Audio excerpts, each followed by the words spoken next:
Bismillahirrahmanirrahim. Assalamualaikum warahmatullahi wabarakatuh. Saya Magfira Ramadina Indrayana, NPM 10100001123. Saya dari Prodi Pendidikan Dokter, Fakultas Kedokteran Universitas Islam Bandung. Pada hari ini saya akan menjelaskan tentang artikel penelitian saya yang berjudul Hubungan Paparan Uap Bensin dengan Kejadian DIPSNE pada Pegawai SPBU di Kabupaten Bandung periode tahun 2020 sampai 2021. Latar belakang dari penelitian ini adalah Indonesia sebagai negara berkembang, di mana setiap warga negara membutuhkan pekerjaan demi kelangsungan hidup. Dan beberapa orang memilih bekerja sebagai pegawai SPBU, di mana pegawai SPBU ini berisiko tinggi terpapar uap bensin. Dan paparan uap bensin ini menyebabkan banyak gejala, salah satunya adalah DIPSNE. Dan juga pegawai SPBU ini bekerja tanpa menggunakan APD, yang paling sederhananya adalah masker. Sehingga tercetuslah judul Hubungan Paparan Uap Bensin dan Kejadian DIPSNE pada Pegawai SPBU. Rumusan masalah dari penelitian ini, apakah pegawai SPBU yang sering terpapar uap bensin memiliki risiko lebih tinggi untuk mengalami DIPSNE daripada yang tidak terpapar, dan apakah lama kerja memengaruhi kejadian DIPSNE pada pegawai SPBU.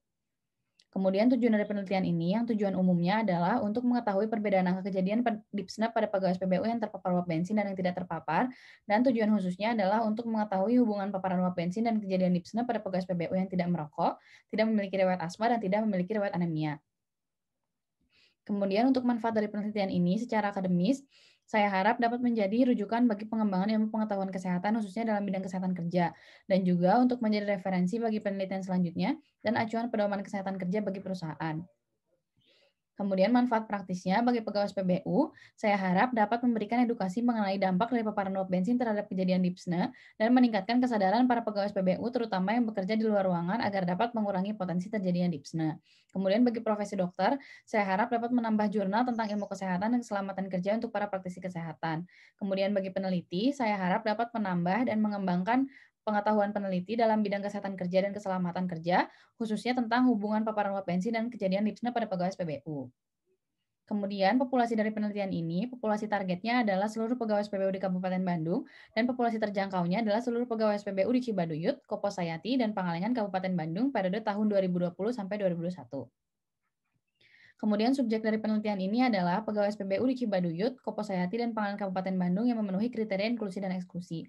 Nah, kriteria inklusinya adalah pegawai SPBU yang bekerja di SPBU Cibaduyut, Koposayati, dan Pangalengan Kabupaten Bandung, dan pegawai SPBU yang bersedia menjadi responden penelitian.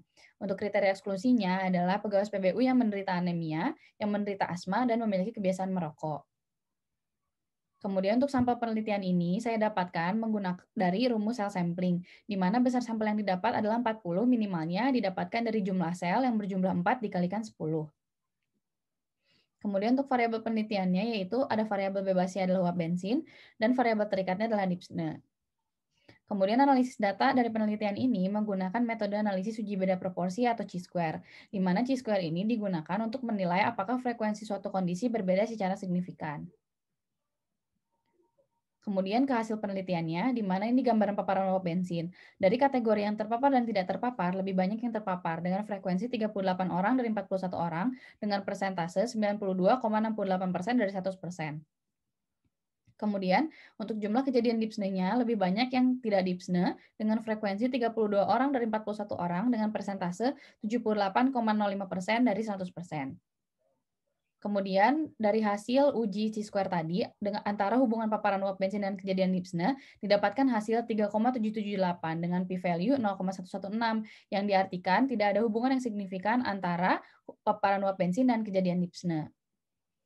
Kemudian untuk simpulannya, simpulan secara umumnya pegawai SPBU yang terpapar uap bensin sebanyak 38 orang atau 92,7%, yang terdiri dari 7 orang, 17,1% mengalami kejadian DIPSNE dan 31 orang atau 75,6% tidak mengalami kejadian DIPSNE. Sedangkan pegawai SPBU yang tidak terpapar uap bensin sebanyak 3 orang atau 7,3%, yang terdiri dari 2 orang, 4,9% mengalami kejadian DIPSNE dan 1 orang atau 2,4% tidak mengalami kejadian DIPSNE.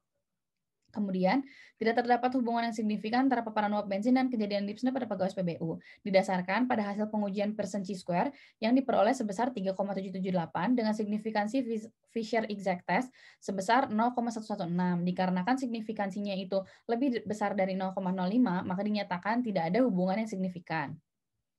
Kemudian untuk hasil relative risk atau RR pada paparan uap bensin sebesar 3,619 dan hasil RR pada tidak mengalami paparan uap bensin sebesar 0,409, sehingga dapat dinyatakan bahwa pegawai SPBU yang berada pada kategori terpapar uap bensin memiliki risiko lebih tinggi 3,619 untuk mengalami kejadian dipsne dibandingkan dengan pegawai SPBU yang berada pada kategori tidak terpapar uap bensin.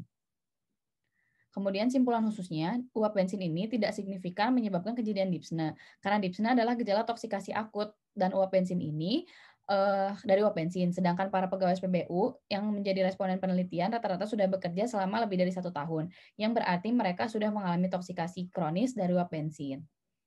Alhamdulillahirobbilalamin, sekian presentasi dari saya. Mohon maaf atas kekurangannya. Wassalamualaikum warahmatullahi wabarakatuh.